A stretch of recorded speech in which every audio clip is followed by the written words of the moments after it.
Assalamualaikum warahmatullahi wabarakatuh. Alhamdulillahil jalali wal jalal. Asyhadu an la ilaha illallah, asyhadu anna Muhammadan abduhu rasuluh. Allahumma salli wa sallim wa barik ala sayyidina Muhammad wa ala alihi wa ashabihi wa li baitihi wa zurriyyati ijma'in, ma ba'du. Allahumma akhrijna min zulumatil wahmi wal jahli ila al ma'rifati wal ilmi, amin ya rabbal alamin. Allahumma ya Allah, keluarkan kami dari kejahilan dan masukkan kami ke dalam cahayamu, nur nabimu, Nabi Muhammad sallallahu alaihi wasallam. Baik Bapak Ibu yang dimuliakan Allah, jamaah Isya di Masjid An-Ni'mah, semoga selalu dapat nikmat Allah Subhanahu wa taala. Di dalam surat Luqman disebut nikmat itu ada dua, zahir dan batin. Maka nikmat zahir, badan yang sehat, dompet yang ada isinya, punya tempat tinggal, punya kendaraan, punya pasangan, punya anak, punya kawan, itu zahir. Punya kerjaan, semuanya itu zahir. Adapun nikmat yang batin, ketika kalbu berkawan dengan Allah Subhanahu wa ta'ala, ketika kalbu selalu berkiblat kepadanya, maka setiap kalbu menjauh darinya, itulah siksaannya. Itu yang disebut dalam Al-Quran ma'isyatan dhanka. Orang-orang yang berpaling dari mengingat Allah, maka Allah jadikan baginya ma'isyah. Ma'isyah itu hidup, tempat hidup, waktu hidup. Jadi dua, tempat dan waktu. Jadi waktunya dalam hidup, tempatnya dalam hidup, dhanka. Dhanka artinya sempit. Ya. Kalau sudah sempit, bawaannya marah, kesal, benci kepada orang yang beda faham. Ini hati-hati, ya. Dan nikmat Allah malam ini, kita dipertemukan karena Allah. Dan yang kedua, kita dipertemukan untuk ilmu Allah Subhanahu wa ta'ala. Yang kita baca bukan ilmu saya, tapi ilmu dari Allah Subhanahu wa ta'ala. Jika ada kekurangan dalam menyampaikannya, saya minta ampun kepada Allah dan memohon supaya itu tidak masuk ke dalam hati kita semua. Amin ya rabbal alamin. Mari kita baca surah Al-Fatihah. Saya kirimkan untuk Nabi Muhammad sallallahu alaihi wasallam. Pengarang kitab ini Ibn Athaillah Sakandari Qaddasallahu sirrahu, dan guru-guru saya yang mengajarkan kitab ini, wabil khusus masih hidup beliau, Abuya Nu'man Bashir, dan yang kedua Abuya Hasan Al-Basri. Dua-duanya mengajarkan saya kitab Al-Hikam, dan juga masyayikh yang lain yang sanadnya bersambung kepada imam ini. Wabil khusus siapapun yang hadir dan mendengarkan kajian ini. Al-Fatihah. A'udzubillahi minasyaitonir rajim. Bismillahirrahmanirrahim. Alhamdulillahirabbil alamin. Maliki yaumiddin. Iyyaka na'budu wa iyyaka nasta'in. Shiratal ladzina an'amta 'alaihim ghairil maghdubi. Semoga Allah bukakan kalbu kita semua. Amin. Wa bisanadina al-muttasil al-imam al-arif billah Ibn Athaillah Sakandari qala. Imam Ibn Athaillah berkata, la tastaghrib, jangan merasa heran, merasa asing, merasa aneh. Wuku' al-akdar, jika terjadi sesuatu yang tidak menyenangkan. Ma dumta fi hadhihi ad-dar, selama engkau masih hidup di negeri yang fana ini, di kampung yang masih fana ini, di dunia yang pasti akan binasa ini. Makanya walaupun saya tidak senang naik BBM, saya nggak komentar, Pak. Emang udah begini, ya. Kita nggak usah komentar banyak-banyak yang kemudian memperparah kolbu. Ya. La tastaghrib wuqu'al akdar ma dumta fi hadhihi ad-dar. Jangan kamu merasa heran jika ada keburukan di bumi ini, karena bumi ini memang tempat buruk. Jangan engkau merasa aneh jika ada musibah di negeri ini, karena negeri ini penuh musibah. Seharusnya hikmah kita bukan yang ini sebelumnya. Tapi Pak Pengurus pintar sekali. Ini hiburan buat saya sebenarnya, karena saya juga habis kehilangan, ya. Inilah ya sunnatullahnya begitu. Ada yang dipanggil lebih awal, ada yang dipanggil nanti. Ada yang malam ini, ada yang besok lagi. Yang baru saja wafat guru saya juga di kampus. Beliau kita panggil kadang Buya juga, Prof. Dr. Azumedi Azra.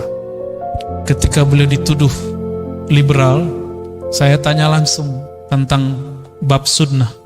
Beliau sangat menguasai ilmu hadis dan tidak pernah mengingkari sunnah Nabi Sallallahu Alaihi Wasallam. Maka saya bersaksi beliau orang yang lurus. Ya.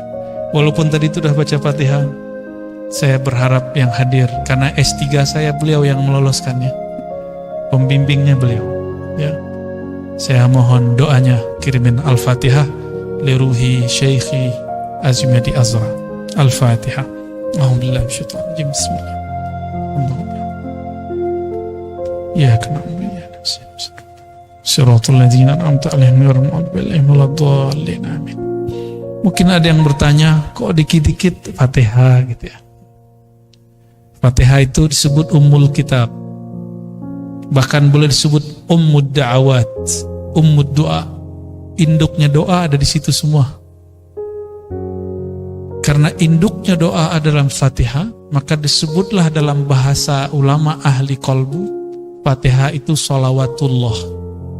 Salah satu sholawatnya Allah. Allah kalau memberi sholawat kepada hamba, bentuknya seperti kiriman ayat, kiriman ma'rifat, kiriman maghfirah. Dan di situ ada doa yang penting, iyyaka na'budu wa iyyaka nasta'in, ihdinas siratal mustaqim, dan di ujung yang paling dahsyat, ghairil maghdub, tidak dimurkai, waladdallin, tidak sesat. Itu yang paling mahal. Jika ini didapat, berarti sholawat Allah sampai kepada kita. Ya. Apa arti sholawat? Sholawat itu artinya kucuran rahmat. Artinya apa? Kucuran rahmat. Ya.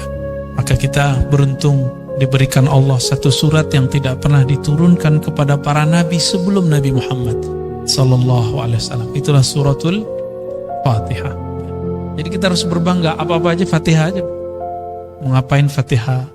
Perasaan gak enak, Fatihahin aja. Ya Allah, kenapa jiwaku gelisah, pikiranku sempit, dadaku terasa tidak nyaman. Baca Fatihah, biar tidak bergantung kepada doa-doa orang.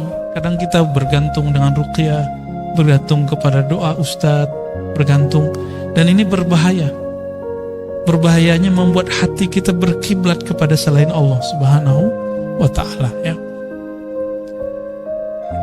Nah, kembali ke sini. Jadi kenapa di dunia ini ada kematian? Ya karena emang dunia ini tidak abadi. Apa kurang cukup bukti bahwa dunia ini tidak abadi dengan adanya orang lahir plus ada yang mati? Setiap detik itu ada yang mati, dan setiap detik ada yang lahir. Begitulah terus. Dan beruntunglah orang yang lahirnya disambut dengan gembira dan wafatnya ya ditangisi oleh orang-orang yang ada di dunia. Ya.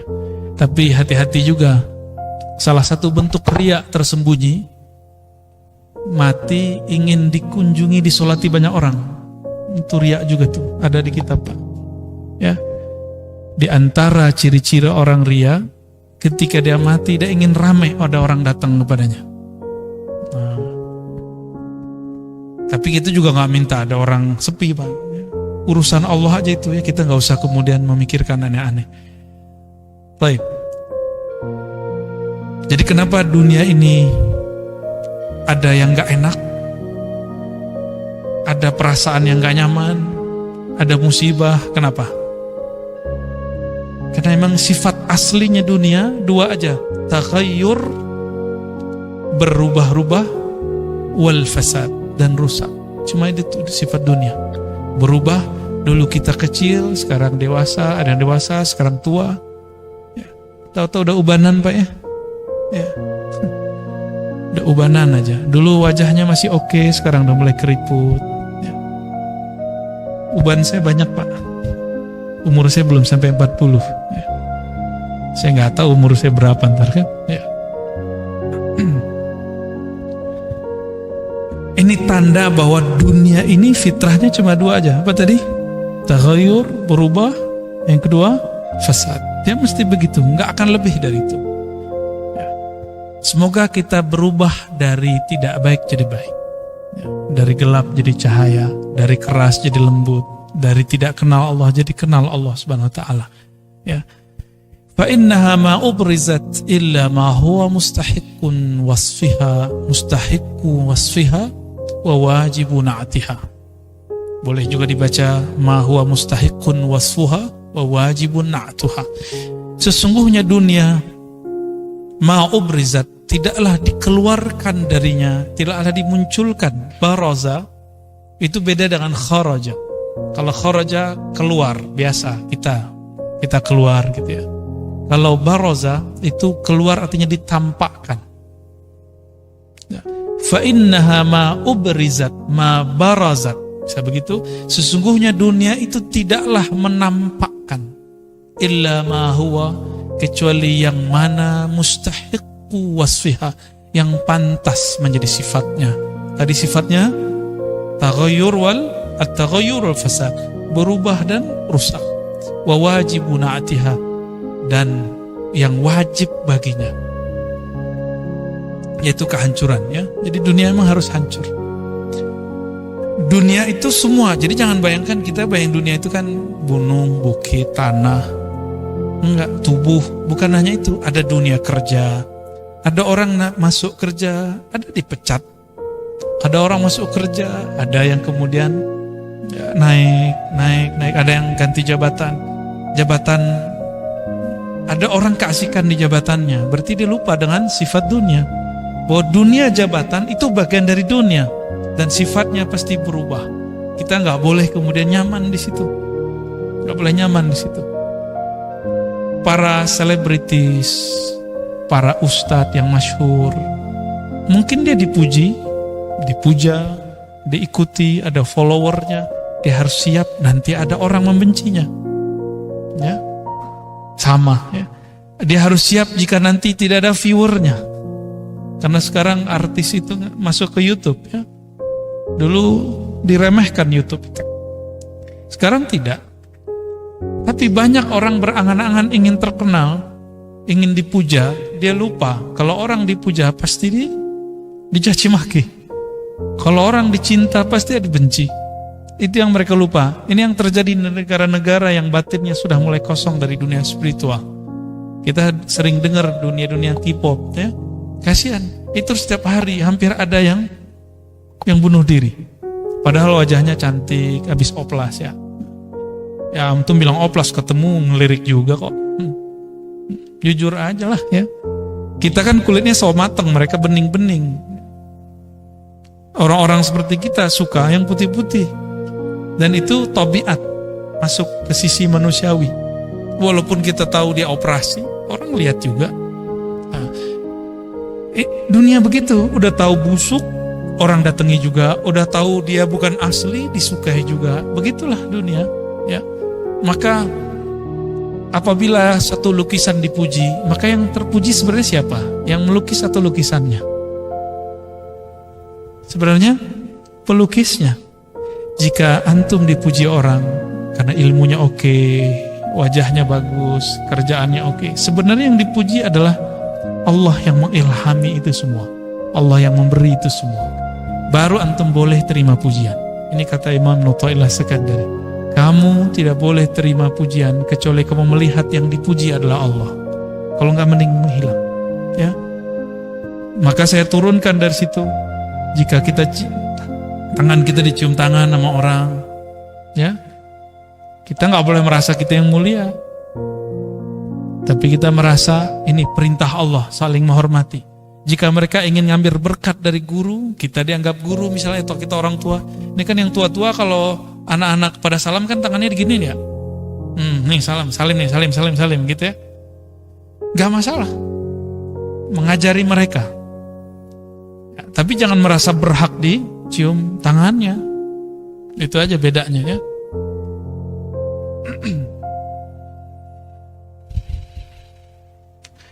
Lalu apa kata beliau? Kata pensyarah ini, nama imamnya Imam Ibn Ajibah, ya.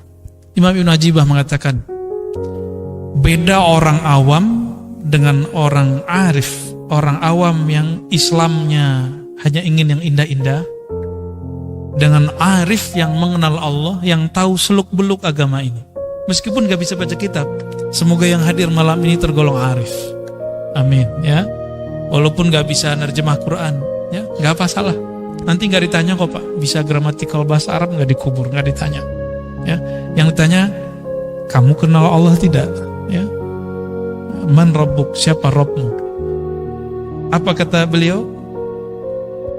Min adabil arif, ciri-ciri orang arif, orang yang bermakrifat, beda dengan orang awam. Allah yastaghrib syai'an min tajalliyatil haqq. Tidak pernah merasa aneh, tidak pernah merasa sulit menerima apapun yang Allah tajallikan, yang Allah tampakkan, yang Allah mau. Ya, anak saya diambil Allah, kan Allah yang mau Pak. Apalagi nih kejadian kita, guru saya diambil Allah.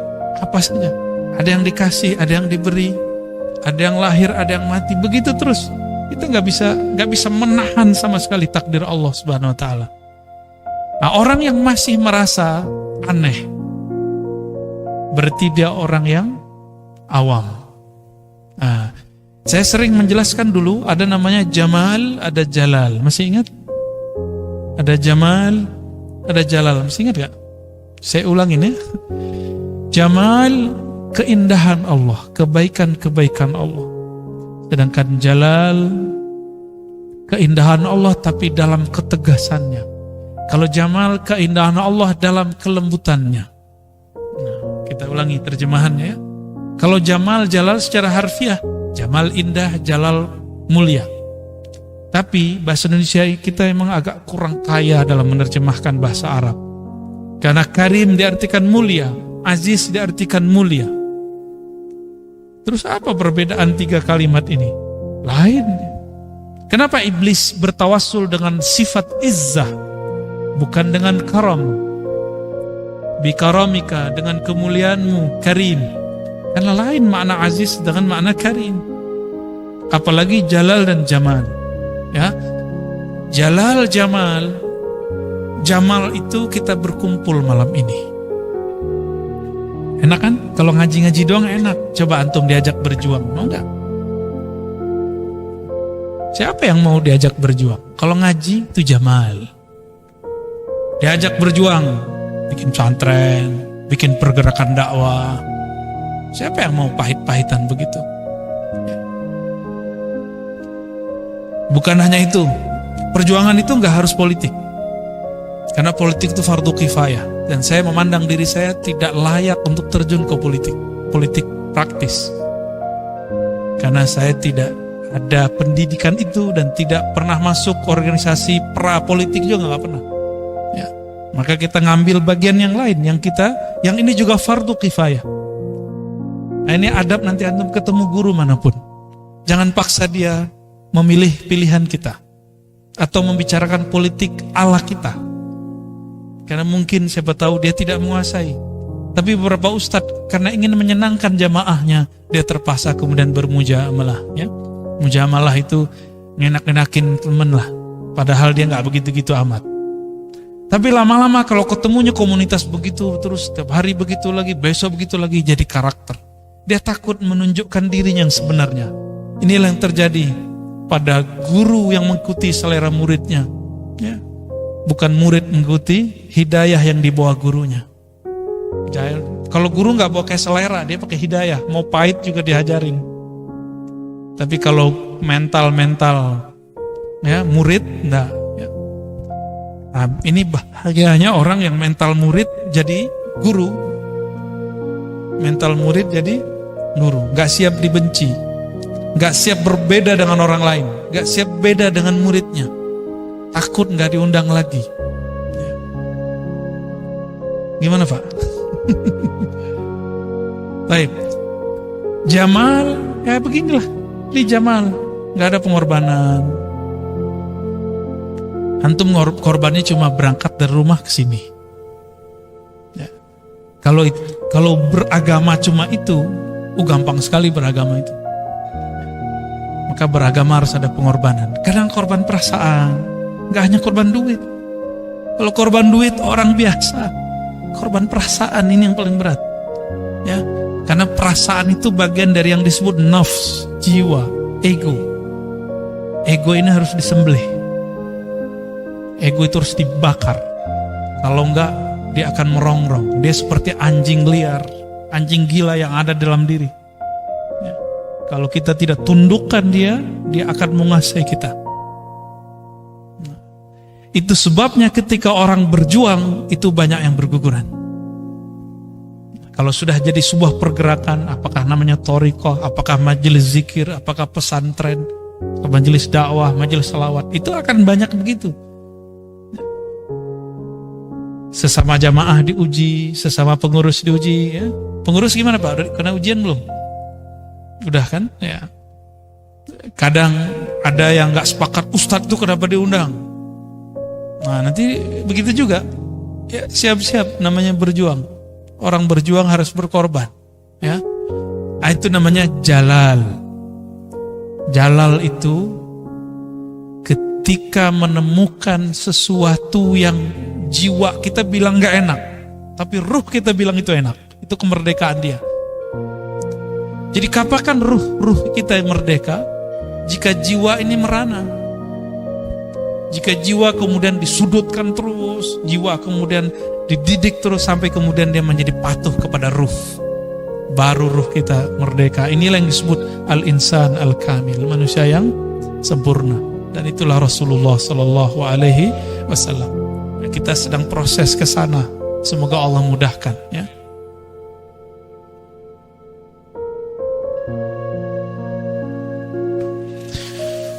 Jadi kalau jamal apa tadi? Keindahan Allah dalam kelembutannya, takdir-takdir yang indah. Ya. Menikah itu takdir yang indah. Bener. Ya. Tapi hidup seret takdirnya indah gak? Enggak indah. Katanya dulu susah senang mau bersama ya. Giliran susah. Nah, maka siapa yang sedang mengalami itu ingat-ingat ya. Apa saja. Menikah itu jamal. Ketika konflik terjadi itu namanya jalal. Ya, kita nikmati itu, jalani semampu kita. Ya. Ada yang jomblo nggak ngerti ya. Ya.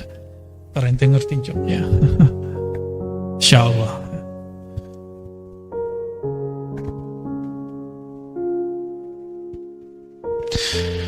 Semua itu cara Allah mengenalkan dirinya.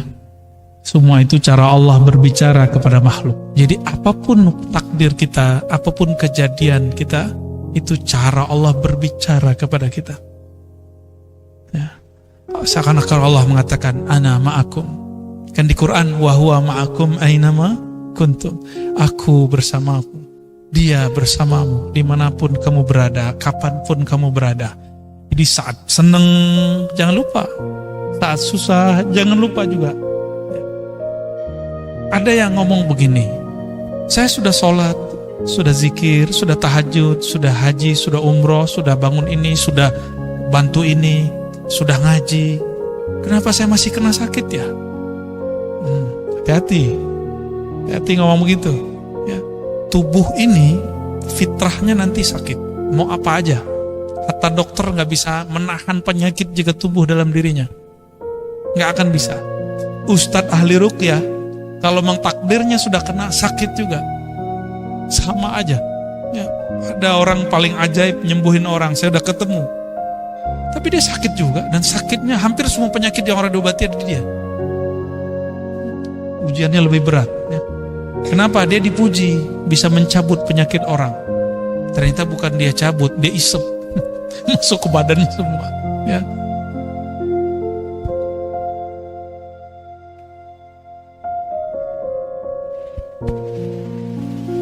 Maka adalah sebuah riwayat yang menyebutkan ayuhan nas, ini dinisbatkan kepada Nabi SAW dalam satu khutbah, wahai manusia, inna hadhihi dar darul tiwa la darus tiwa.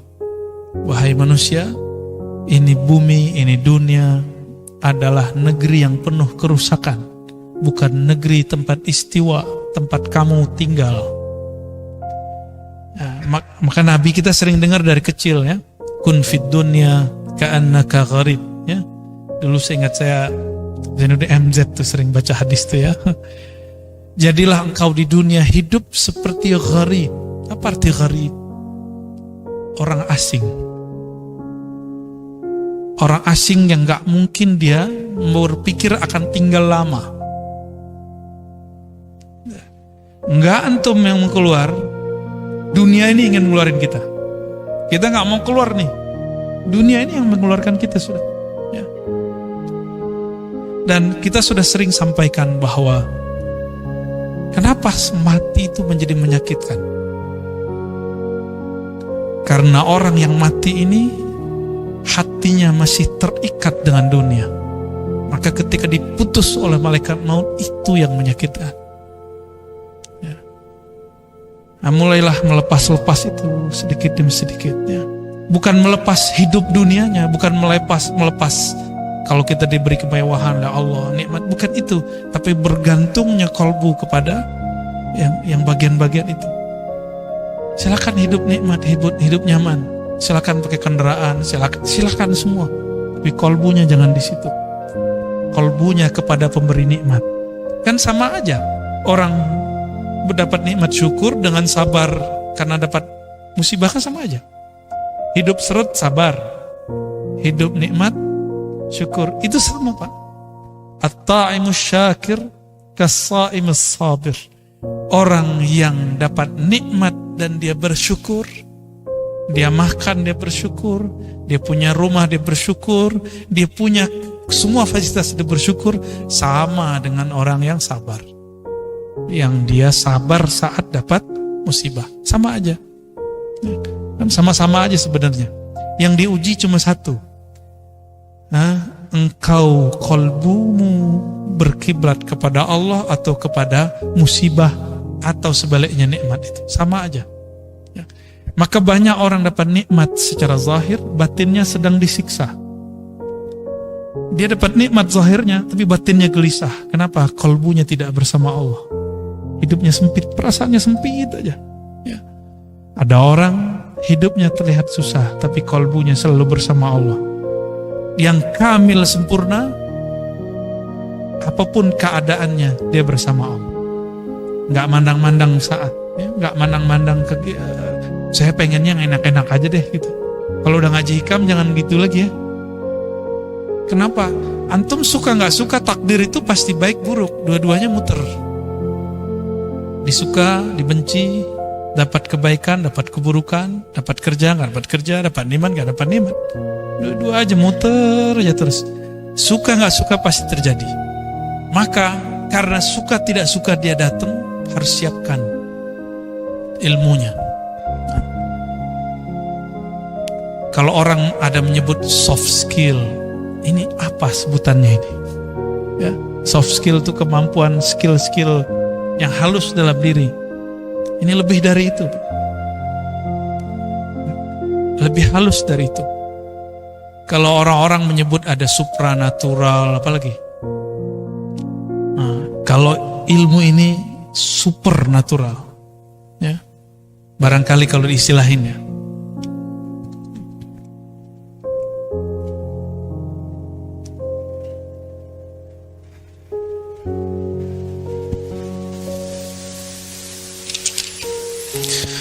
Ini saya berbicara sebagai seorang guru, karena saya seorang guru. Nikmatnya guru ustadz dai apa? Ada murid, ya, ada murid, ada orang-orang yang mau berkorban, ada orang-orang yang khidmat, ada orang-orang yang ngaji, ada orang-orang yang memuji, ada pengikut, follower. Ya, itu mirip-mirip dengan artis, Pak, mirip sekali. Cuma kalau dia berhasil, dia akan jadi artis langit. Kalau enggak, dia cuma jadi ustadz artis. Kapan dia kemudian berhasil? Kira-kira kapan dia berhasil? Nah, ini yang disebut di awal hikam dulu, ya. Udfun wujudaka fi ardil khumul. Masih ingat gak? Nomor 4 ya. Nomor 4 ya. Udfun wujudaka fi ardil khumul. Benamkan dirimu, wujudmu. Ini wujud. Jangan merasa dirimu ada wujud fi ardil khumul, di bumi yang dalam, di tanah yang dalam. Wa ma nabata, sesuatu yang tumbuh sebelum saatnya, ya, biji yang tumbuh di atas tanah tidak dibenamkan sedikit, maka dia tidak tumbuh secara sempurna. Coba lihat biji padi, biji jagung, dibiarkan bergeletak, dia masyhur kelihatan, ya, tidak ditekan. Nah, menekan itulah yang disebut membakar ego, dan yang melakukan itu guru yang bakar itu. Maka seorang dai, ini pesan saya untuk diri saya sendiri dan siapapun yang menjadi dai atau ustadz, karena tidak ada namanya komisi pengawas ustadz, gak ada. Maka carilah guru yang akan mengawasimu, carilah mursyid yang akan membimbing, karena di atas langit pasti ada langit, di atas orang berilmu pasti ada yang lebih berilmu lagi, di atas mursyid ada mursyid lagi, ya. Kecuali jika rohaninya telah langsung berguru kepada rohaniah Rasulullah SAW, boleh dia nggak berguru, ya. Itulah masalahnya, ya. Siapa yang begitu, ya? Maka sampai hari ini saya masih berguru, ya. Ketemu ke kampung mana, ke negeri mana, saya cari guru. Walaupun sesaat, ya, sejam, 2 jam, 15 menit, saya masih berguru, ya. Ini tahadus bin ni'mah, sebagai bentuk rasa syukur. Saya kemanapun saya cari guru, ya. Ada yang mau didatengin, ada yang tidak, ya. Ada yang nggak mau didatengin karena dia nggak mau masyhur. Nah, ini kita juga berguru kepada orang itu. Wow, ada ya orang begitu. Ada yang senang, ya, menerima kita seperti tamu. Alhamdulillah, ya.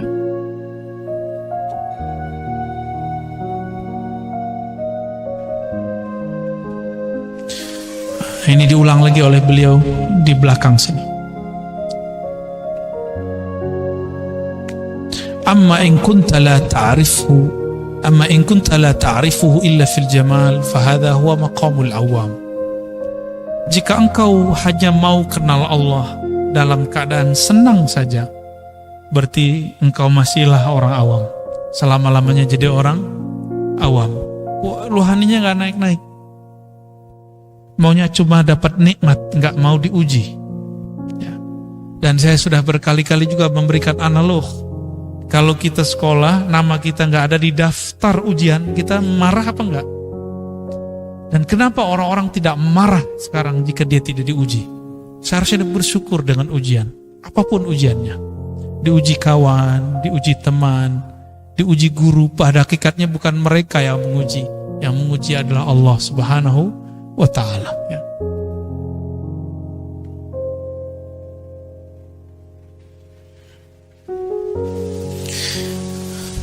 Ada potret 2 orang ibu di dalam Al-Quran, ya, disebutkan di akhir syarah ini. Pertama, Sayyidatuna Maryam, Ibunda Maryam. Boleh nggak nyebut Bunda Maryam? Boleh nggak? Apa menyerupai agama sebelah? Bunda, ya. Ada yang ngechat kita, nggak boleh sebut bunda, itu orang gereja. Ya salam, gereja belum ada di Indonesia, kita orang Indonesia udah nyebut maknya bunda, ya. Jangan kebalik. Oh, nggak boleh nyebut Maria. Maria itu bahasa orang kafir. Ente belajar dulu lah bahasa Semit, ya. Bahasa Semit itu ada 3 minimal. Arab, apa lagi? Suryani, apa lagi? Bahasanya orang Israel apa? Ibrani. Bahkan ini semua induknya ada satu bahasa namanya Aramiyah, ya. Ada yang mengatakan terpisah. Ini ahli bahasa juga lain. Sekarang bahasa Aramiyah atau Aramaik hanya dikalamkan 3 negeri di Suriah, ya. Kita udah ketemu kawan kita ada orang Suriah, saya tanya konfirmasi, katanya benar. Hanya 3 kampung. Tapi gak usah khawatir, Indonesia ini negara paling banyak bahasanya sedunia. Baru Papua Nugini. Papua Nugini itu beda kampung sama kayak Papua, beda kelurahan sudah beda bahasa, Pak. Maka di sana orang lebih banyak berbahasa Indonesia daripada berbahasa kampungnya, karena beda kelurahan, beda kecamatan sudah lain bahasa, ya. Sayyidatuna Maryam atau Bunda Maria sama, ya. Beliau ini ketika dikabarkan dapat anak tapi nggak ada lakinya, nggak ada bapaknya, cuma nanya doang, saya kan tidak pernah disentuh laki-laki, menikah tidak pernah, disentuh nggak pernah, mana mungkin saya bisa punya anak. Itu aja protesnya, nggak ada protes yang lain. Protesnya cuma melihat tubuhnya, kan biasanya perempuan yang menikah hamil biasa, ini nggak ada. Oleh karena itu beliau disebut Siddiqiyah, nggak banyak protes. Meskipun pernah ada ratapan-ratapan ketika hendak melahirkan, tapi ratapannya ratapan bukan menolak takdir, ya. Nah, itu beda. Dia cuma curhat-curhat aja, curcol kata orang bilangnya. Lain dengan Sayyidatuna Sarah. Sayyidatuna Sarah umurnya sudah tua, mungkin 60 atau 70, lalu hamil. Dikabarkan hamil. Dia kemudian merasa aneh. Masa sih? Sampai pukul mukanya. Nggak mungkin, ini kabar nggak benar. Itu ungkapan bahasa Arab mubalaghah, ya. Maka Sayyidatuna Sarah disifatkan dengan sifat yang lain, tapi bukan Siddiqiyah. Siddiqiyah itu ma'rifat Sayyidatuna Maryam, ma'rifat Sayyiduna Abu Bakar As-Siddiq, menerima apa adanya. Itu dia, ya. Nggak banyak tanya kalau Siddiqiyah, ya. Makanya orang belajar ilmu ma'rifat kebanyakan bukan Siddiqiyah, tapi kebanyakan ilmu Sayyidina Ali, karena pakai pertanyaan lebih banyak. Kalau Sayyidina Abu Bakar nggak ada bertanya banyak, pertanyaan 1-2 selesai, ya.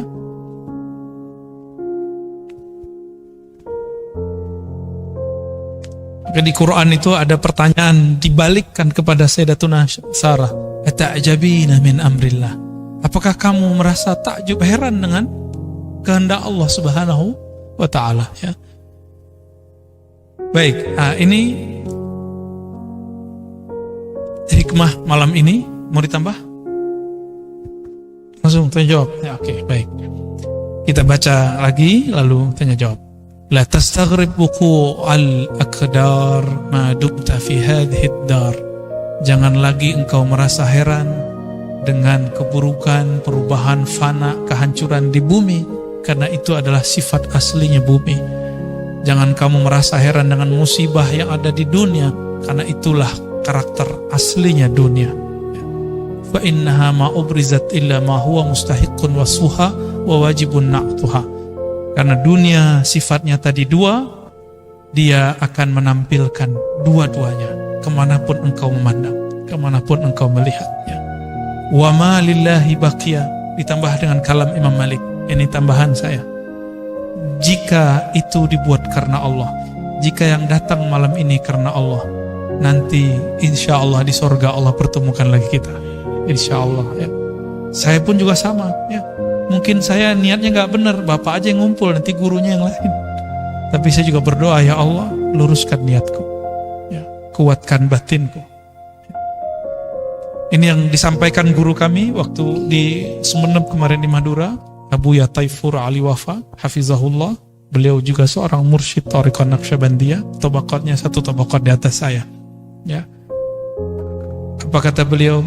Jika memang ruh dulu pernah bertemu di sana, di alam ruh, maka dia akan bertemu lagi dengan cara apapun di alam fana ini. Nanti juga akan bertemu lagi di masa mendatang di alam yang lain. Walaupun sukunya lain, walaupun sipitnya lain, ya, jenggotnya lain, ya, kompongnya lain, kulitnya lain, nggak ada masalah. Apapun karakternya, apapun suku bangsanya, mau di ujung dunia, kalau dulu di dalam ruh pernah bertemu, apapun metodenya, dia akan dipertemukan kembali oleh Allah SWT. Semoga ini bentuk reuni kita, Ya, amin ya rabbal alamin. Wassallallahu ala nabiyina Muhammad. Fadhal.